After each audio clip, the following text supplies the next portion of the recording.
तो जो इसका नाम है सिलेक्शन वाली क्लास, उसका मतलब है सिलेक्शन वाली क्लास। और सिलेक्शन के लिए एक्चुअली जो ये क्लास हम कर रहे हैं ना, ये एक्चुअली स्टूडेंट थर्ड अटेम्प्ट में करता है, इसीलिए थर्ड अटेम्प्ट में उसका प्रीलिम्स निकलता है, यूपीएससी निकलता है। तो ये हम फर्स्ट अटेम्प्ट में ही कर रहे हैं कि हम पहले से ही देख लें कि डायनामो स्टैटिक क्या होता है। तो ये एक्चुअली ये मेथड कोई यूज करता नहीं है, ज्यादातर वही होता है सिलेबस पूरा कर लो, सिलेबस पूरा कर लो, और लोगों ने फ्रेम बना रखा है। तो डायनामो स्टैटिक होता है जहां पर हम करंट अफेयर्स में जो चल रहा है उसको बेस बनाकर हम वहां तक पहुंचते हैं जिसपे हमारा बेस बनता है। तो पहली चीज, जो लोग भी नए हैं या जो लोग भी अपने आप को स्टार्ट कर रहे हैं या जो अभी समझना, पहला जो रूल है, सिलेबस हमेशा अपने साथ रखिए। किसके किसके पास सिलेबस नहीं है अभी बैग में? कई बार डंडा चटका चुका हूं। सिलेबस का होना बहुत जरूरी है। दूसरा, यूपीएससी कितने टाइप्स के क्वेश्चन पूछता है? कितने लोग यहां बता सकते हैं मेंस में और प्रीलिम्स में कितने टाइप के क्वेश्चन पूछे जाते हैं? ये बहुत इंपॉर्टेंट चीज है, बहुत महत्वपूर्ण चीज है ये, क्योंकि जब तक आप वो टाइप्स नहीं समझ पाओगे कि यूपीएससी कितने टाइप के क्वेश्चन बनाता है, सिलेबस को डिक कहां से करता है, तब तक आप कभी भी जस्टिफाई नहीं कर पाओगे। आपको वो लैंग्वेज, आपको वो डायमेंशन पता होना चाहिए कि एक टॉपिक पे यूपीएससी 9 तरह से क्वेश्चन पूछता है। एक टॉपिक पे यूपीएससी 9 तरह से क्वेश्चन पूछ सकता है। तो जब तक आपको ये चीजें नहीं पता हैं, तब तक आप सिर्फ एक अंधेरी गली में जा रहे हो। वो मैं बचाने की कोशिश कर रहा हूं। अब तीसरी चीज जो हम स्टैब्लिश कर रहे हैं गुरुकुल में, और वो यही स्टैब्लिश कर रहे हैं कि जो फियर ऑफ टेस्ट है वो मैं तुम्हारा खत्म कर दूं। और मैं बार बार इसको प्रूव करने की कोशिश कर रहा हूं कि आप कोई चीज पढ़ते हैं और उस पढ़ने के बीच में उसको कैसे एग्जीक्यूट करना है। आप क्या है, मैंने कल आपसे एक लाइन बोली थी कि कंपटीशन में कोई लिमिट नहीं होती, होता है तो सिर्फ विजेता। और ये बात आप इसको अपने दिमाग में छाप के रख लीजिए। मेरी एक स्टूडेंट ने मुझे भेजा है, उसने इसका फ्रेम करा के रखा, बाकायदा मैं तुम्हें ग्रुप में डाल दूंगा, उसने फ्रेम कराया है कि उजांग सर ने ये कहा है, और बाकायदा फोटो फ्रेम करा के उसने अपने कमरे में लगाया हुआ है। वो स्टूडेंट थी जिसने ज्वाइन करने के बाद ऑनलाइन में डिजास्टर मचा रखा था। मतलब सबसे ज्यादा मेंटली परेशान अगर कोई था करने वाला भी तो वही थी, लेकिन उसने ग्रोथ किया है। और हमें भी अच्छा लगता है जब आप ग्रो करते हैं, तो हमें बहुत अच्छा लगता है कि हाँ ये बच्चा यहां से यहां पहुंच रहा है। तो आपको भी वो चीजें फॉलो करनी पड़ेंगी। अब यहां पर जो हम चीज समझने जा रहे हैं कि ये टेस्ट का पर्पस क्या होता है, क्वेश्चन की साइकोलॉजी होती क्या है, और पूरी दुनिया टेस्ट से डरती है। तो एक चीज पहले इस क्लास में जो अब हम करने जा रहे हैं, जैसे आज मैंने वादा किया था कि एक सीक्रेट होता है, अगर आप कभी भी कोई आपके कोई बहुत करीबी हो जो सेलेक्ट हो चुके हैं, उनसे जरा पूछना कि जब आप तैयारी कर रहे थे तो इसमें एक सीक्रेट होता है कि यूपीएससी का जो मेंस के क्वेश्चन होते हैं ना, 1-2 साल बाद उसके बहुत से कॉन्सेप्ट वहां से ड्राइव होकर प्रीलिम्स में जंप कर जाते हैं। तो पहली चीज, कल मैंने आपसे एक लाइन बोली थी कि सारा खेल फोकस का है। किसका खेल है? फोकस का। फोकस आपका, अगर आपका सिलेक्शन है, फोकस क्या है? सिलेक्शन है, तो आपको सिलेक्शन मिल जाएगा। It's not a big deal. Problem ये होती कि इस जर्नी में इतनी चीजें हमारी आंख के सामने आती, तो हमें ये पता नहीं चलता हमारा फोकस क्या है। तो फोकस का होना बहुत जरूरी। फोकस मेरा क्या है? सिलेक्शन। अगर मेरा फोकस केवल सिलेक्शन है तो मेरे तरीके अलग होंगे। अब जैसे मैं आपसे कह रहा हूं, जैसे हमने यहां पर आपको गुरुकुल में बाध्य कर दिया है, मजबूर कर दिया कि आपको डेली टेस्ट देना ही देना है, चाहे रो चाहे गाओ, कैसे भी करके तुम्हें आज टेस्ट देना ही देना है। आज डीपीएसपी का टेस्ट हुआ, फंडामेंटल ड्यूटीज का, सॉरी फंडामेंटल ड्यूटीज का टेस्ट होगा। अब उसमें क्वेश्चन नंबर 17 किसका किसका गलत हुआ आज पहली बार में? क्वेश्चन नंबर 17 मैचिंग का क्वेश्चन था, और जो मेहता कमेटी पूछी थी मैंने, सही हुआ गलत हुआ? अब ये कुछ ऐसे क्वेश्चन है, आज आपने देखा होगा क्वेश्चन सडनली बहुत टफ हो गए होंगे, आज ऑप्शन टफ हो गए होंगे। देखे क्वेश्चन आज आप लोगों ने? आज कल जो आपने लास्ट टेस्ट दिया होगा, आज सडनली आपको यूपीएससी वाली फीलिंग आ गई होगी, कॉम्बिनेशन सेट करना बड़ा मुश्किल हो गया होगा। तो ये अब हम कर क्या रहे हैं?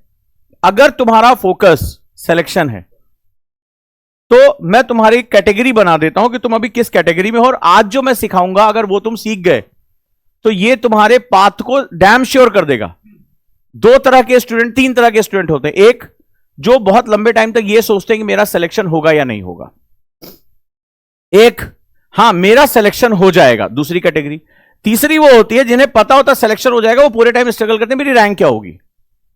सो आप ये पहले दिन से निर्धारित कर लेते हैं, ये हम नहीं करते, आप करते हैं बुरा मत मानिएगा, 3 कैटेगरी है, मेरा सिलेक्शन होगा या नहीं होगा। और हमारे दिमाग की एक बड़ी खास बात है, we always attract negative because by fundamental we are positive and positive always attract negative करेगा, क्योंकि हमें ये प्रिटेंड करते कि हम बहुत पॉजिटिव, देखो मोटिवेशन देखते हैं, we see lot of songs and lot, we always try to be positive, so we always love attraction जो निगेटिविटी।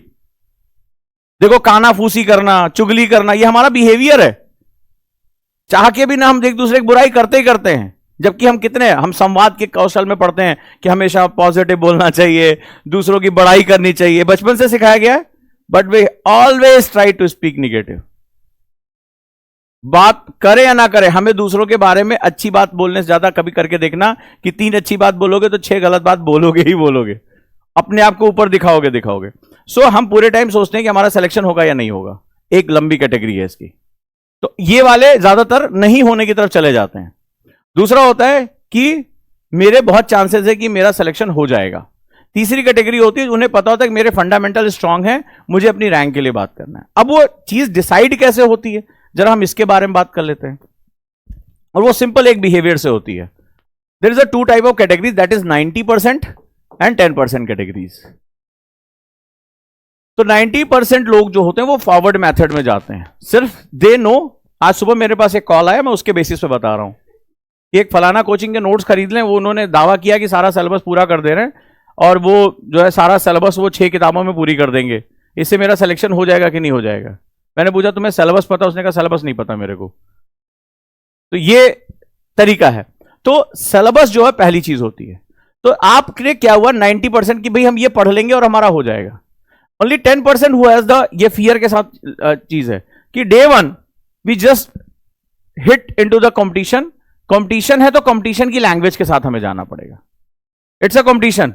तो डे 1 से अगर हम कंपटीशन की तैयारी करें तो कंपटीशन की ही तैयारी करें ना, एंड तैयारी is all about setting your mind कि 90% हमें 10% में अगर आना है तो हमें कंपटीशन को कंपटीशन की तरह देखना पड़ेगा, कॉलेज यूनिवर्सिटी के एग्जाम की तरह नहीं देखना पड़ेगा। तो इसके तरीके बदलने पड़ेंगे, ये चॉइस हमारी है, तुम जिस चॉइस में जाओगे रिजल्ट तुम्हारे फेवर में आ जाएगा। अब मैं तुम्हें बताता हूं कि क्या टेस्ट का प्रोटोकॉल क्या होता है। टेस्ट को हमारे ये 10% क्यों कहा, क्योंकि ये साइकोलॉजिकल फियर है। हम टेस्ट कब देंगे, जब हम पढ़ लेंगे तब तो टेस्ट देंगे।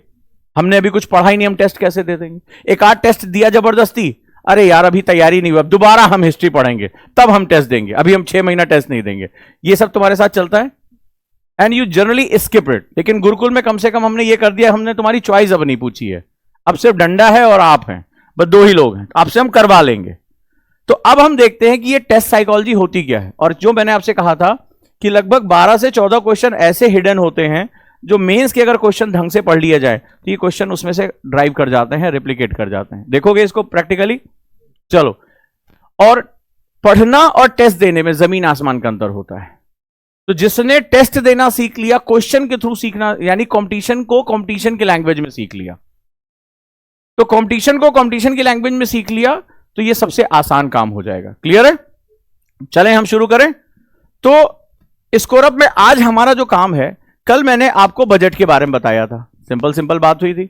इसमें हर घर नल से जल, आपको पता होगा क्वेश्चन तो इस पे इस बार आना है, ठीक है। जल जीवन मिशन के बारे में बात हुई, आपको आना है। लेकिन अभी आज उसी मिशन से एक क्वेश्चन उठाऊंगा और उसी पे प्री का क्वेश्चन बनाऊंगा, सन्नाटे में आ जाओगे। तुम्हें बताऊंगा यूपीएससी खेलता कैसे तुम्हारे साथ। यूपीएससी को तुम्हें सेलेक्ट नहीं करना, तुम्हें रिजेक्ट करना है। तुम सोच रहे हो कि तुम उसके फूफा के लड़के लगते हो कि जो तुम्हें उठा ले जाएगा, नहीं होगा ऐसा। It's very tough exam. और कल तुम्हें और भी चीजें, एग्रीकल्चर के बारे में कल डिस्कशन हुआ था। चलो कल ही का डिस्कशन 24 घंटे हुए हैं, और देखते हैं कि अब जो लैंग्वेज और कैटेगरी है क्वेश्चन की वो तुम्हें कहां पहुंचाती है। रेडी हो? चलो बहुत बढ़िया, शाबाश। तो आज मैं आपको जो सिखाने जा रहा हूं बहुत इंपॉर्टेंट कॉन्सेप्ट है कि मेंस की तैयारी से प्रीलिम्स कैसे क्रैक करें, और विद प्रैक्टिकल एग्जांपल मैं आपको दिखाने जा रहा हूं। तैयार? बहुत सुंदर, बहुत सुंदर। तो मेंस के माध्यम से हम लोग प्रीलिम्स कैसे क्रैक करेंगे। तो एक छोटा सा क्वेश्चन है, हिंदी में भी लिख लो। चलो, हाउ कैन एग्रीकल्चर, एक छोटा सा क्वेश्चन मैंने बनाया है, how can agriculture act as the primary engine of India. कल क्या बोला था? कल का जो बजट में था कि हम इसको प्राइमरी ग्रोथ इंजन बना सकते हैं, बना सकते हैं ना। हमने तिलहन के लिए, दलहन के लिए बजटिंग की, ठीक है, हमने जो है वो उत्पादकता बढ़ाने के लिए इतनी बात की, हमने सप्लाई चेन को ठीक करने के लिए बात की। कल तो आपने पढ़ लिया, कल मैंने डिस्कशन भी कर लिया, और एग्रीकल्चर में कई बार तुमसे डिस्कशन ऑलरेडी कर चुका हूं। लेकिन एक टीचर जब लेक्चर देता है और यूपीएससी जब क्वेश्चन पूछता है, तो जो गैप क्रिएट होता है उसको आज तुम फील करके मुझे बता देना। हमने इसको कई बार डिस्कस किया और कल भी डिस्कस किया, 24 घंटे हुए हैं, मजा देखो। क्वेश्चन लिखो, how can agriculture act as the primary engine of the India's economic growth as envisioned in recent policy measures, यानी जो बजट में आया है। लिखो, 250 वर्ड में 15 मार्क्स का क्वेश्चन है और इसके बारे में हिंदी में लिखो। चलो हिंदी में लिखो। क्वेश्चन है, हाल ही में प्रस्तावित बजट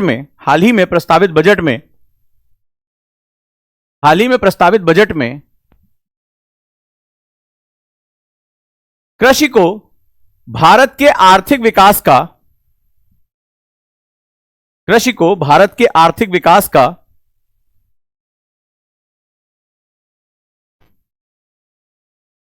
प्राथमिक इंजन प्रस्तुत किया गया है।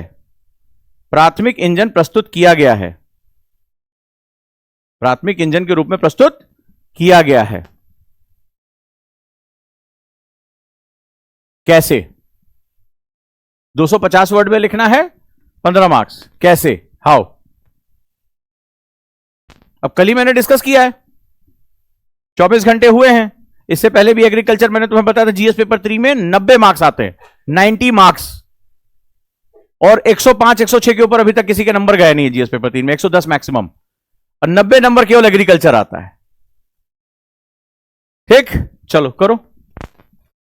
और इससे प्रीलिम्स कैसे निकलेगा ये तुम देखो। प्रीलिम्स में हर साल 2 क्वेश्चन होते हैं ना एग्रीकल्चर से।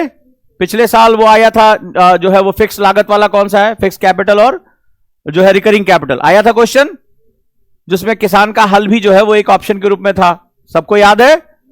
नहीं याद है तो बार बार पीवाईक्यू पढ़ो, नहीं पढ़ रहे हो तो फिर उसका भी टेस्ट ले लूंगा मैं, ठीक है, पीवाईक्यू भी तो हटा दूंगा तुम्हें। अब तुम देखो कि क्या हो सकता है इसमें। चलो इस क्वेश्चन को अटेम्प्ट करो, पीछे मत पलटो। यूपीएससी वाले कोई ऐसी सुविधा नहीं देते, खासतौर पर जिनको 2025 देना है। इससे प्रीलिम्स का क्वेश्चन क्या बन सकता है, पहले इसका आंसर लिख लो। तैयार हो? लिखो।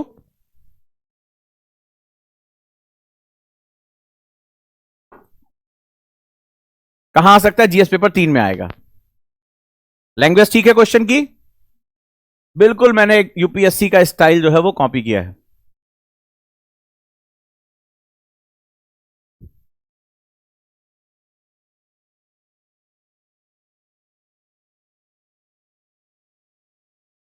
पहली चीज, कल पढ़ा था, ईमानदारी से बात करो, क्योंकि मैं कुछ एक नई शुरुआत कर रहा हूं। मैं संसार के कोने तक जाने को तैयार हूं तुम्हारे सिलेक्शन के लिए, अगर तुम मेरा साथ नहीं छोड़ रहे हो तो। और अभी इस क्लास के लास्ट में अनाउंस करने जा रहा हूं, मैं नहीं छोड़ूंगा किसी, चाहे इधर से घेरना पड़े, चाहे कबड्डी खेल के इधर से घेरना पड़े। तुम अगर मेरे साथ हो तो मैं सिलेक्शन तुम्हारा वहां पहुंचा दूंगा, वो तुम निश्चिंत रहो। लेकिन तुम मेरे साथ हो। ये बताओ, इस क्वेश्चन को देखते ही डर बैठा कि नहीं? जो जो हुआ मुझे बताते जाओ।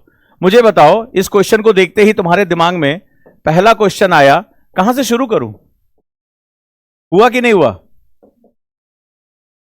कौन से फैक्ट्स रखूंगा, क्या कहना क्या? क्योंकि ये फैक्ट बेस्ड क्वेश्चन नहीं है। इसने एक बताया कि इंडियाज इकोनॉमिक ग्रोथ, उसमें कौन सा प्राइमरी इंजन बनाना चाहता है। Agriculture as a primary sector तो सुना था, लेकिन प्राइमरी ग्रोथ इंजन यानी कि पहला इंजन यही बन जाएगा। और अगर तुम्हें मेरी क्लासेस याद हो, क्या होता है कि जब टीचर डिस्कशन करता है ना, तो आपको कलेक्ट करना पड़ता है। आप वो माली की तरह जो फूल बीनता रहता है और फिर उनको गूंथ के एक माला बना लेता है। तो मैंने तुम्हें पहले बताया था कि भारत सरकार से एक गलती हो गई थी कि हमने तुरंत इंडस्ट्री में जाने की कोशिश की थी। लेकिन भारत की बहुत बड़ी आबादी, आप चाहे पसंद करें, ये मेरी लाइन थी, पसंद करें या ना करें, जब तक हम एग्रीकल्चर को प्रॉफिटेबल नहीं बनाएंगे, इंडियाज इकोनॉमिक ग्रोथ नहीं होगी। और ये मैंने शायद 6 महीने पहले या 4 महीने पहले एक क्लास में बताया था, और आप देखो वही चीज आई है। अब जरा ध्यान से देखो, पहला चीज शुरू हो रही क्या। अब इसमें दूसरा क्वेश्चन आ रहा होगा, फैक्ट्स कौन कौन से रखें, आ रहा होगा क्या रखें इसमें, क्योंकि ये क्वेश्चन कोई भी डाटाबेस सही नहीं है। ये क्वेश्चन ओपिनियन बेस्ड क्वेश्चन है। इस क्वेश्चन को क्या बोलते हैं? Opinion base. ओपिनियन मतलब आप अपनी राय रखते हैं। अब राय वाले क्वेश्चन में एक बड़ी प्रॉब्लम होती है, क्योंकि क्वेश्चन कहां से शुरू हुआ, हाउ, कैसे। अब वो तुमसे ओपिनियन मांग रहा है। ओपिनियन वाले क्वेश्चन में जब आप विचारों पे जाते हो तो आपने देखा होगा, आप भी आंख बंद करते, आपके दिमाग में 50 थॉट्स आ रहे होंगे। आ रहा है कि नहीं आ रहा है इस समय? क्या करें, इसमें क्या लिखें, भारत में कितने लोग कृषि में इन्वॉल्व हैं, भारत में अभी प्रॉफिट क्या आ रहा है, ये भी याद नहीं आ रहा होगा, बजट में कितनी % पॉपुलेशन को इन्होंने टारगेट किया है, कौन से प्रोग्राम रखे होंगे इन्होंने, एग्रीकल्चर क्या करने जा रहा है। अभी ये सब तुम्हारे दिमाग में लड़ाई चल रही होगी, नहीं है तो लड़ लो और थोड़ी देर। मैं आपको बस एक चीज करना चाह रहा हूं, कल ही हमने इसको पढ़ा और आज हम इसका आंसर नहीं लिख पा रहे हैं। तो पढ़ना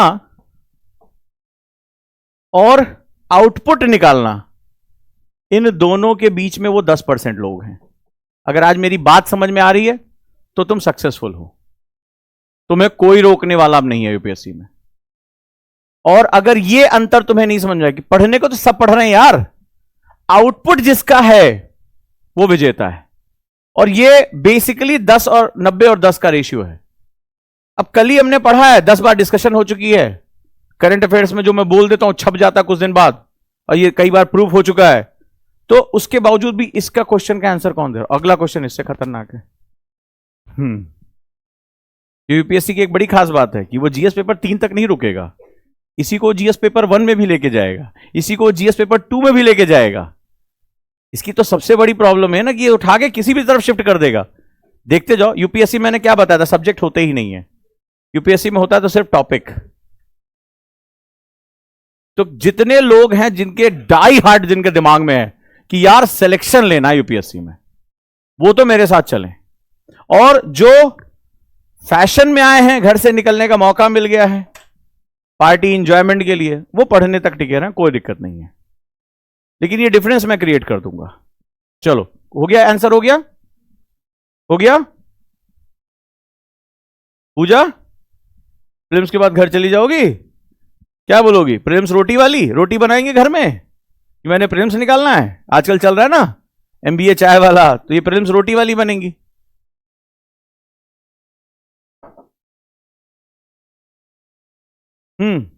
तुम क्या लिखा तुमने?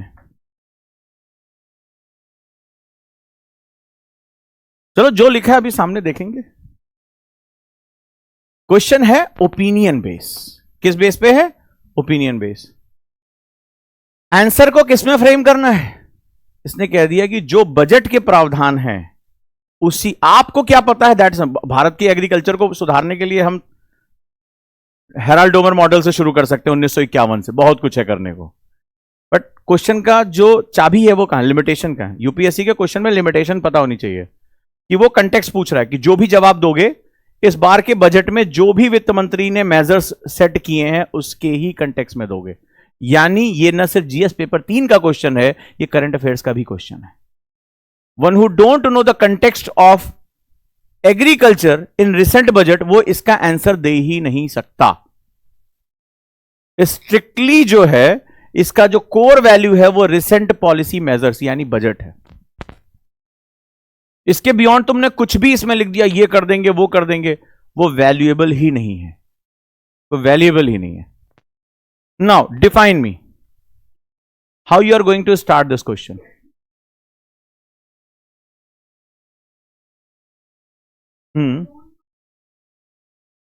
बजट तुमने नहीं पढ़ा था, 2 दिन हो गया आए हुए, देश का हर स्टूडेंट पढ़ता है।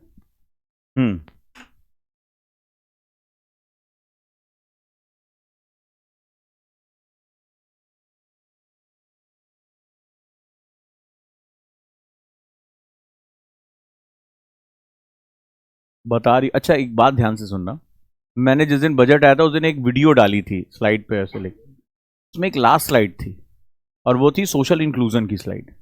तो मैंने उसमें एक तीर ऐसे बनाया था, उसमें मैंने 4 स्टेप बताए थे कि जब भी हम कोई इंक्लूजन करते हैं 4 कंपोनेंट को जरूर रखते हैं। याद है? कल भी आया था, कल भी, तो उसमें मैंने परसों जिस दिन बजट आया था शाम को एक वीडियो डाल दी थी एनालिसिस कर, उसमें 4 कंपोनेंट बताया। बताओ वर्षा।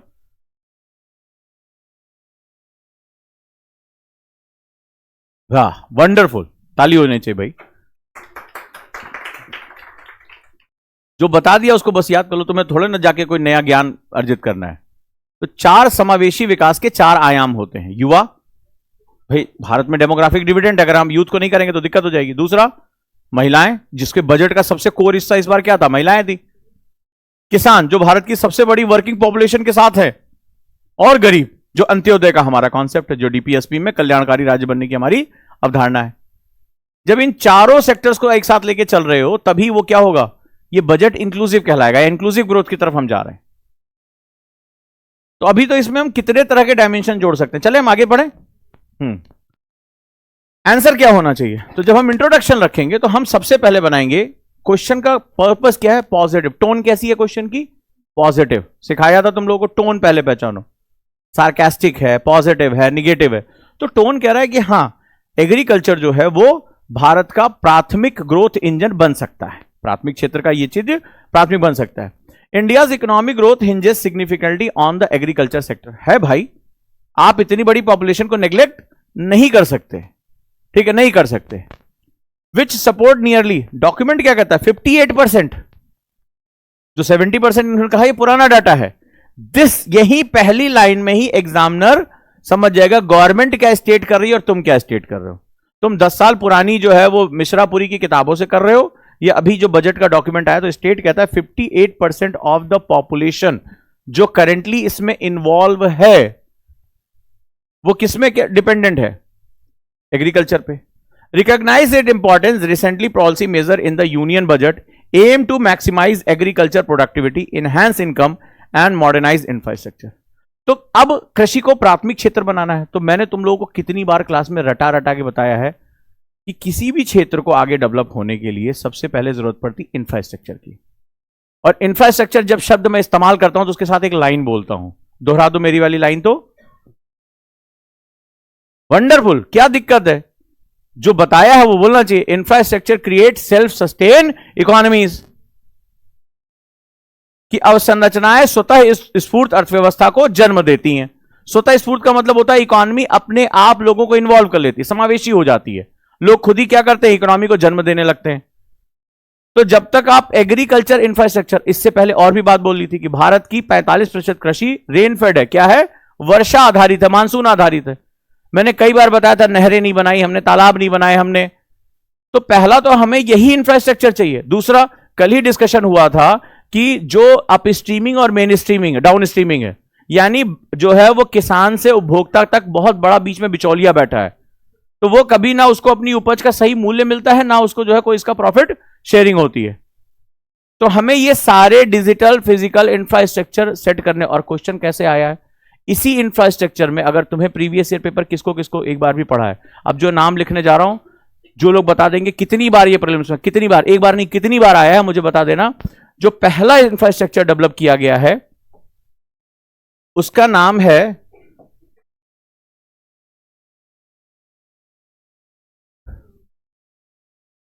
कितनी बार आया है, 2 बार ये क्वेश्चन प्रीलिम्स में आ चुका है और 1 बार मेंस में आ चुका है। टोटल 3 बार ये क्वेश्चन पूछा गया है, क्योंकि ये डिजिटल इंफ्रास्ट्रक्चर की सबसे बड़ी परियोजना है। यही तुम्हें समझाने की कोशिश कर रहा था कि अगर हम मेंस के भी 10 साल के क्वेश्चन निकाल लेना तो मेरे 10-12 क्वेश्चन प्रीलिम्स कैसे फ्री में निकल जाएंगे। अरे बहुत आसान है प्रीलिम्स निकालना, तरीका बस तुम्हें पता होना चाहिए। और जिसको तरीका नहीं पता है ना वो रोता रहेगा, उसके लिए तो ब्रह्म ज्ञान है, ये थक जाएगा। तो हमारे पास ये आ गया, हमें ये चीज करनी है। अब सवाल ये है, recognise is importance, recent policy measure in the union budget aim to, what is the aim, हम मुझे ग्रोथ इंजन बनाना है। What is the meaning of growth engine, समृद्ध इंजन कहते किसको है? तो आपने आंसर को कितने, समृद्ध इंजन का मतलब क्या होता है कि सबसे पहली, जो मैंने आपसे पहले, एग्रीकल्चर की प्रॉब्लम क्या है हमारी, परचेजिंग पावर पैरिटी बहुत कम है, पीपीपी बताया है, प्रीलिम्स का क्वेश्चन है ये। ग्रोथ इंजन का मतलब क्या होता है, जहां ज्यादा से ज्यादा लोग कम से कम इनपुट में मैक्सिमम आउटपुट की तरफ जा सके। और जब ऐसा होगा तो पीसीआई पर कैपिटा इनकम और पीपीपी क्या हो जाएगा, बढ़ जाएगा। तो क्या इनकम उनका बढ़ेगा, परचेजिंग पावर पैरिटी, क्रय शक्ति क्षमता। किसको नहीं पता कि ये क्वेश्चन प्रीलिम्स में आया हुआ है? फिर पीसीआई पर कैपिटा इनकम पढ़ाया क्लास में, बढ़ जाएगी। फिर जब ये दोनों बढ़ जाती तो क्या बढ़ जाएगा, क्या बढ़ जाएगा? फिर तुम्हें पिटाई लगाऊं, पूरी इकोनॉमिक्स एक साइकिल में पढ़ाई है, एक साइकिल में, और बोला था कि इसकी फोटो बना के डाल लो रोज सुबह, उसके बाहर इकोनॉमिक्स में अगर कुछ भी आ जाए तो नाम बदल दूंगा। तो नेशनल इनकम बढ़ जाती है। नेशनल इनकम क्यों? मैंने बताया था ना, या तो नेशनल की इनकम होती है, पर्सनल इनकम होती है। तो जब ये बढ़ जाती है तो फिर क्या बढ़ जाता है? कंजप्शन। शाबाश, चक्र बनाया था ना। और इकोनॉमिक्स उसके बाहर है ही नहीं है। तो कंजप्शन जब बढ़ जाएगा, खपत बढ़ जाएगी, तो वो कहां बढ़ती है? कहां जाओगे खपत करने के लिए? कहां जाओगे? दरवाजे खा जाओगे मेरे? अबे यार, खपत करने के लिए मार्केट जाते हो कि नहीं जाते हो? मार्केट क्या होता है? लिखाया था, मार्केट वो जगह होती है जहां demand meets to supply and supply meets to demand. आप जाकर बोलते हो भैया ब्रेड दे दो, अंडे दे दो, तो वो देता है कि नहीं देता है? या मुर्गी से जाके बोलते हो कि जब तक ये कट्टा लगा दिया माथे पे, दे 4 अंडे। ठीक है, तो ऐसा नहीं होता, जाके खरीदते हो ना। तो सिंपल सा फंडा है कि बाजार, जब आप डिमांड ज्यादा करोगे तो बाजार किसे कहते हैं? What in my market where demand and supply meet to each other. तो ऑब्वियस सी बात है, जब तुम्हारी ये चीज बढ़ जाएगी तो तुम जाओगे बाजार में, डिमांड करोगे, तो मार्केट में कौन आएगा? सप्लायर आएगा। कीन्स ने क्या कहा था अपनी इकोनॉमिक्स में, लेसेस फेयर में? जो पूंजीवाद होता है कि अगर बाजार में मांग होगी तो आपूर्ति करने वाला कोई ना कोई वहां आ जाएगा। तो फिर क्या होगा? प्रोडक्शन बढ़ेगा, और प्रोडक्शन बढ़ेगा तो फिर तो तुम्हें सब्जी याद है ना, अपने आप इंप्लॉयमेंट बढ़ जाएगा। तो भाई मेरे बाजार का आकार बढ़ेगा। इस बजट की सबसे खास बात क्या बोल रही है इस बार? इस बजट में बोला गया है रूरल अर्बन, जो रूरल अर्बन का हिस्सा है उसमें बाजार को बढ़ावा देना है। और इसमें खास बात बोली गई है कि हम पूरी कोशिश करेंगे, जो मैंने क्लास में कई बार बोला था, कि जब तक हम ग्रामीण खपत को नहीं बढ़ाएंगे, ग्रामीण बाजार को डेवलप नहीं करेंगे, भारत में प्रवेश जो है वो पूंजी का नहीं होगा। और यही कोशिश की गई है। तो जब गांव में जो एग्रीकल्चर कहां का मेन ऑक्यूपेशन है? रूरल। तो हम जब लोगों के पास पैसा होगा, मान लो गांव के लोग पास भी पैसा आ गया, उत्पादकता बढ़ गई, अब वो भी चॉकलेट, शैंपू, साबुन सब डिमांड करने लगे। तो भाई ये जो एफएमसीजी कंपनी है, दुनिया भर की ब्रांड है, भाई साहब इनको जहां पैसा दिखे वहीं पर तालाब के ऊपर भी मचान डाल के दुकान खोल देंगे अपनी। तुम टेंशन ना लो, वो पहुंचा देंगे पैसा। खर्च करने वाला तो हो। हमारा ताऊ भी जो है वो अपना धोती उठा के जहां पिक्चर देखने जा रहा था, कोई टेंशन नहीं है, वो मॉल वहां खोल देंगे, कोई समस्या नहीं है। ताऊ पहुंचे तो गुड़गांव क्या था कुछ साल पहले?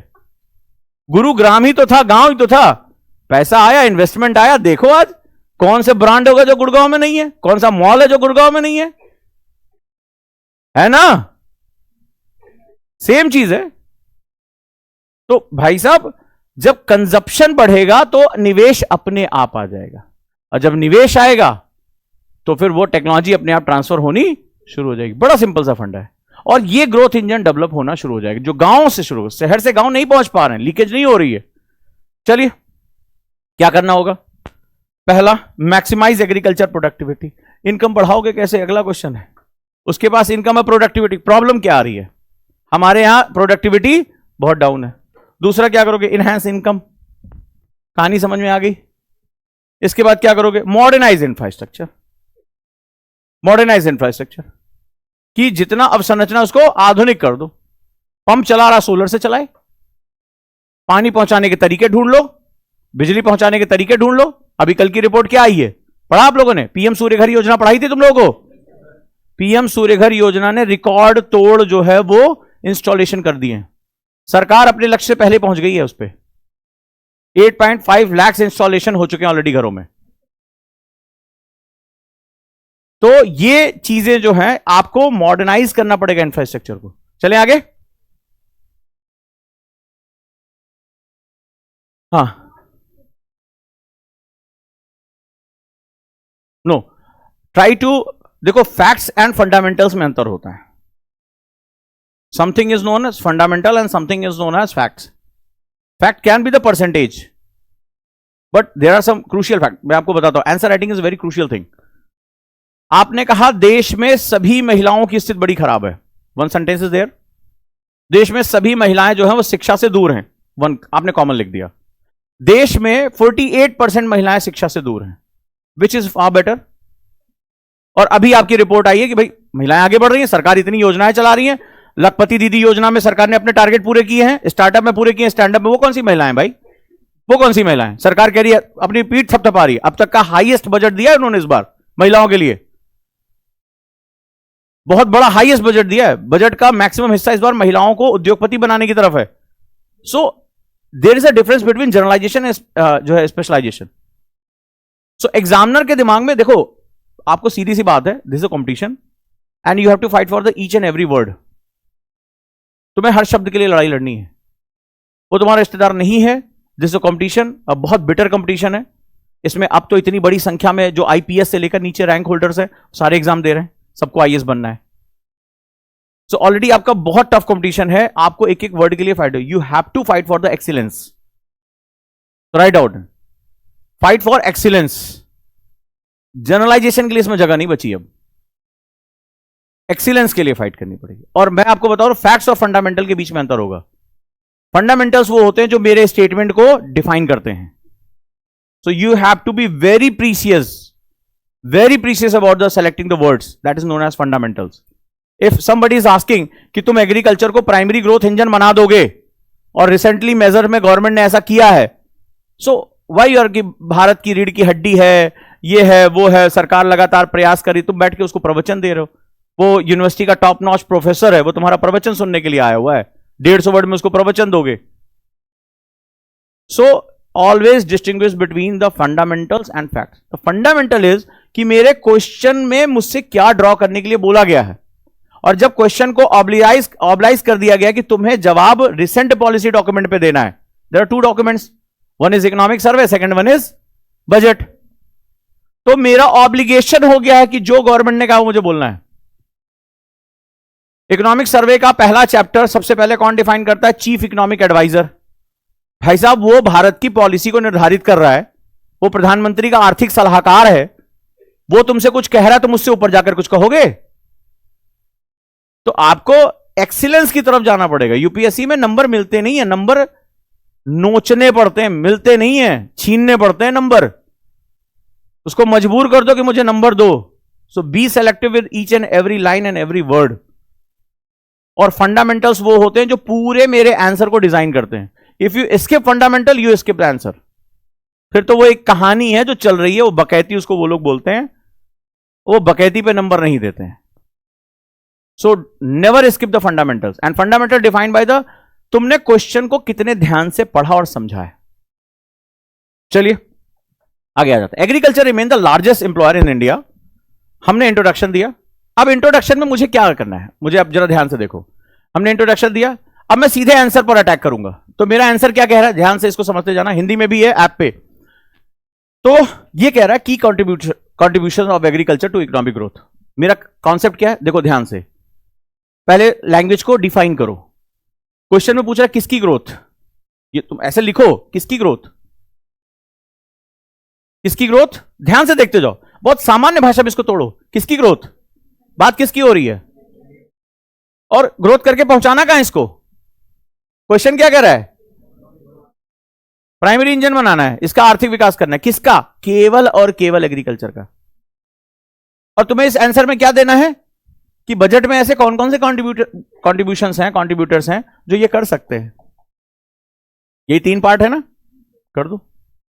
तो कहता है कि सबसे बड़ी बात है, हमने जो क्लास की शुरुआत की, जो प्रीलिम्स का क्वेश्चन आया था, परचेसिंग पावर पैरिटी बढ़ानी है, पर कैपिटा इनकम बढ़ानी है, लिवलीहुड बढ़ाना है, तो मार्केट अपने आप बढ़ जाएगा. फिर तो अपने आप होगा.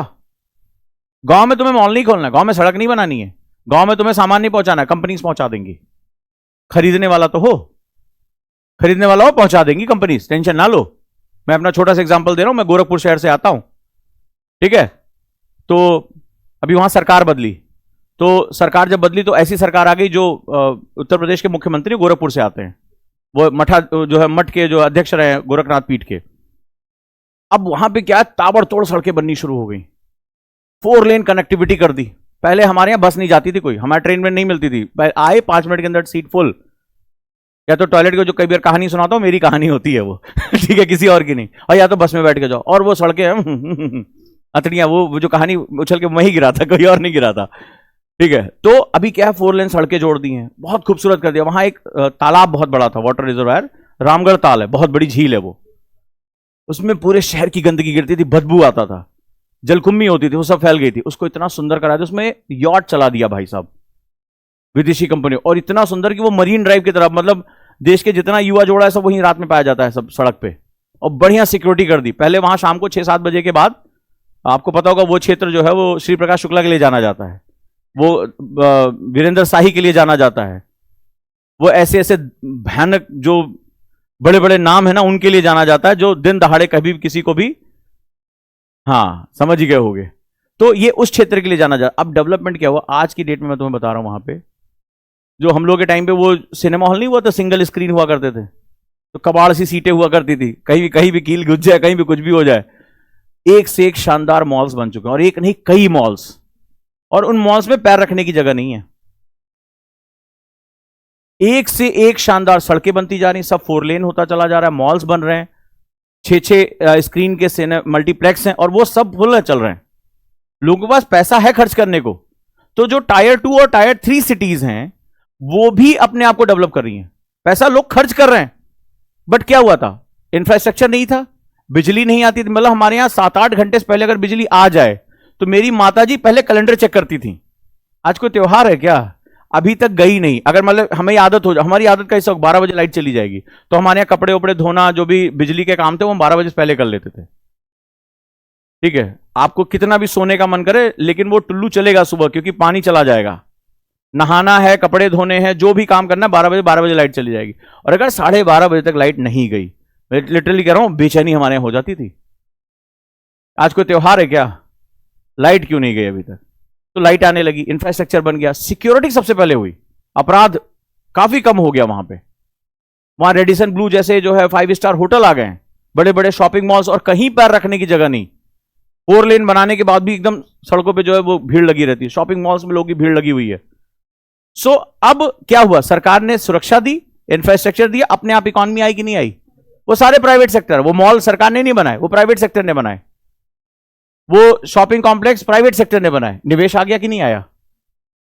सो ये कह रहे हैं कि सबसे पहले जो चीज है वो इंप्लॉयमेंट जनरेशन करो। तो परचेजिंग पावर पैरिटी जब आपके पास होगी तो पैसा अपने आप भागकर आएगा। पहले एक मॉल बना तो किसी ने बनाया होगा एक चौराहे पे, भाई यहां के लोग कहां मॉल वॉल जाने वाले, और हमारी तरफ की संस्कृति भी अलग है। मतलब बीच सड़क पे गाड़ी रोके और मान लो गाड़ी में कुछ टच वच हो गया तो गाड़ी कैसे रुकती है? बीच सड़क पे, तुम कितनी बिजी सड़क होगा तो पहले तो गुटखा थूकेंगे, बताई रे, पहले उसको बोलेंगे, मतलब बताए तुझे कि मेरी गाड़ी से टच हो गया, फिर उसके बाद हाँ बताओ रे, फिर बताई रे, अच्छा कोई नहीं उतरता अपनी गाड़ी से, और पीछे तो मुहान देते रहो, भाड़ में गया तुम्हारी ऐसी की तैसी। ये बड़ा प्रसिद्ध कल्चर है हमारे यहाँ का। अब बताई रे, अब तो क्या बताई, और उसके बाद लगाई भैया फोन, हाँ लगा रहे फोन, और दोनों गाड़ी से नहीं उतर रहे ना, एक दूसरे को मार रहे, और पीछे वाला हॉर्न दे रहा, अरे किनारे होके बता लो। तब तक वो दोनों आपस में लड़ना छोड़ के, तू है तो बहुत जल्दी पड़ी है, तुम्हें बताई ठीक है। तो ये शिफ्टिंग होती रहती है, ये बड़ा बढ़िया कल्चर है। ऑटो वाले कभी भी साइड में ले जाकर नहीं रोकते, इंडिकेटर जैसी कोई सुविधा वहां मौजूद नहीं है। एकदम आपने हाथ दिया और उनकी दिव्य दृष्टि उन तक पहुंची, और वो बीच सड़क पे पहले मारा ब्रेक, 2 बार तो मेरी टकरा चुकी है, और वहीं पे उनको सवारी पकड़नी है बीच सड़क पे, तुम अपना अपना ब्रेक सीख करा चलो, उन्हें कोई मतलब नहीं है। तो ऐसी जगहों पर जब हम डेवलपमेंट करते हैं तो ये इस हिसाब से आता है। अब क्या होगा, क्योंकि वहां की जो आबादी है आसपास पूरा एग्रीकल्चर सोसाइटी है, ठीक है, और चूंकि वहां एक राप्ती नदी है और नेपाल से वो आती है, तो वो पूरा डूब इलाका है, मतलब बाढ़ का इलाका है, काफी बड़ा हिस्सा क्या हो जाता है, वो डूब हो जाता है। दूसरा, पिछली सरकारों की वजह से वहां पहले गन्ना मिल और फर्टिलाइजर मिल हुआ करती थी, वो सारी बंद हो गई थी, तो बड़े पैमाने पे लोग वहां से पलायन कर गए। अगर आप मुंबई जाओगे, दिल्ली जाओगे, तो तुम देखोगे तीसरा आदमी चौथा आदमी तुम्हें गोरखपुर का मिलेगा, बिहार का मिलेगा, क्योंकि वो क्या हुआ, एक दौर ऐसा आया जब बहुत हिंसा होने लगी, वहां पे क्राइम हुआ और लोग वहां से पलायन होकर चले गए, वहां की फैक्ट्रीज बंद हो गई, सारी शुगर मिल्स बंद हो गई, तो लोग वहां से पलायन होकर चले गए। लेकिन अब क्या हो रहा है, धीरे धीरे वो लौट रहे। जैसे फर्टिलाइजर फैक्ट्री कई साल बाद, 30 साल बाद ओपन हुई है, तो बड़ी पैमाने पर रोजगार दे रही है। अब ये जो मॉल्स हैं, जो रेस्टोरेंट्स हैं, इन पे काम करना चाहिए ना लोग। अब क्या हुआ, रामगढ़ ताल में टूरिज्म डेवलप हो गया, लोग नाव चलाने लगे हैं। आप चले जाओ उस पे, आपको लगेगा मुंबई के मरीन ड्राइव पे आ गए, इतने ठेले वाले, इतने चाय वाले, इतने बर्गर वाले, सब मतलब तिल रखने की जगह नहीं वहां पे, जस्ट बिकॉज सरकार ने सुरक्षा दे दी और एक सड़क बना दी और बढ़िया लाइट वाइट जला दी, गंदगी हटा दी, सीवेज ट्रीटमेंट प्लांट लगा दिया, पानी साफ कर दिया, बस इतना काम किया। तो क्या हुआ, इनकम बढ़ी, इनकम बढ़ेगी तो क्या होगा, पलायन रुक जाएगा अपने आप। तो वो इनकम वहीं जो है जनरेट होगी, तो इंप्लॉयमेंट जनरेशन। तो एग्रीकल्चर की सबसे बड़ी प्रॉब्लम क्या है? इसमें कौन सी बेरोजगारी होती है? 2013 प्रीलिम्स का क्वेश्चन। इसमें कौन सी बेरोजगारी होती है? दो तरह की बेरोजगारी होती है, दोनों के नाम ले लो, डिसग्यूज अनएम्प्लॉयमेंट और सीजनल अनएम्प्लॉयमेंट। प्रच्छन्न बेरोजगारी और मौसमी बेरोजगारी, क्योंकि जब पानी नहीं है तो 12 महीने फसल नहीं होगी। तो डिसग्यूज अनएम्प्लॉयमेंट को क्या बोलते हैं? प्रच्छन्न बेरोजगारी को। 2013 का क्वेश्चन है ये। क्या होता है? एग्रीकल्चर की सबसे बड़ी प्रॉब्लम क्या है? Why this is not a disguise unemployment?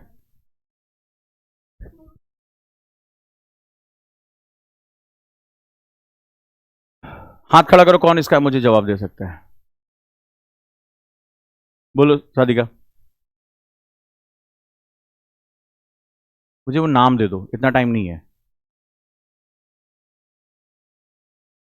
डिसग्यूज unemployment क्या होती है? तुम बोलो बढ़िया।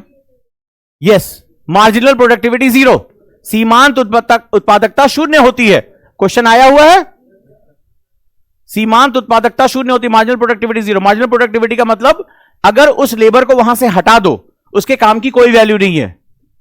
तो घर भर सब पूरा लगा होता ना, पढ़ाया था तुम्हें। तो ये मार्जिनल प्रोडक्टिविटी क्या होती है? शून्य होती है। यानी वो व्यक्ति वहां काम कर रहा है लेकिन उसके काम की कोई वैल्यू नहीं है, कोई इकोनॉमिक वैल्यू नहीं है।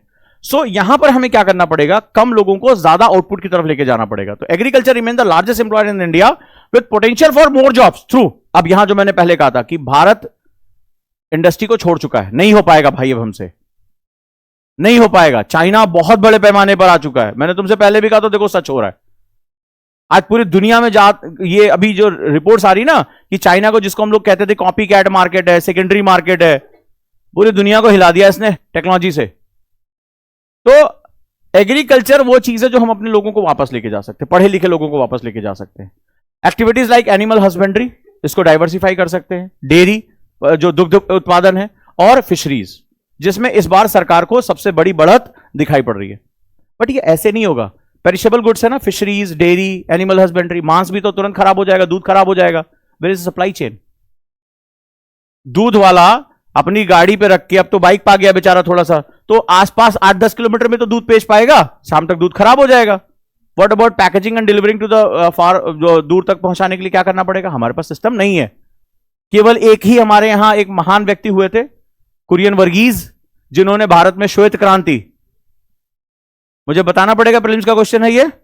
नहीं। ऑपरेशन फ्लड, क्या बोलते हैं उसको? व्हाइट रेवोल्यूशन या ऑपरेशन फ्लड। जो नहीं लिख रहे वो पिटेंगे। तो वो वहां पर हमें मिल जाएगा, मिल जाएगा। तो अब हमारे पास वो सप्लाई चेन नहीं है। वो उनकी एक जो गुजरात के आनंद से उन्होंने शुरू किया, उसके बाद देश में कुछ हुआ नहीं हुआ ना। हमारे पास अभी भी कोई सप्लाई चेन नहीं है। फिशरीज क्या होगा? आप जाके दुकान पे मछली ले लो, मछली ले लो, बस यही तो कर पाओगे, लेकिन आपके पास कोई प्रॉपर सप्लाई चेन नहीं है। इस बार बजट में क्या किया गया? फॉर एग्जांपल, बिहार से कौन कौन है? बिहार के किस क्षेत्र में मखाना सबसे ज्यादा पैदा होता है?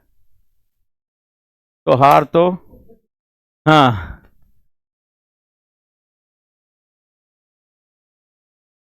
डंडा खाना है, मखाना नहीं आता, डंडा खा लो। हाँ,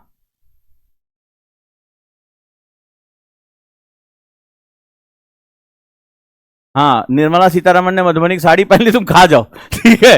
हाँ, चलो लिखो, बिहार में मखाना सबसे ज्यादा कहां प्रोड्यूस होता है? अच्छा, मखाना पेड़ पे पैदा होता है पानी में? पहले रुक जाओ, चुप। मखाना पेड़ पे पैदा होता है या पानी में? अरे नहीं पता लोगों को, या किसी पौधे का फल है ये? मखाना का औषधीय गुण क्या है? हाँ,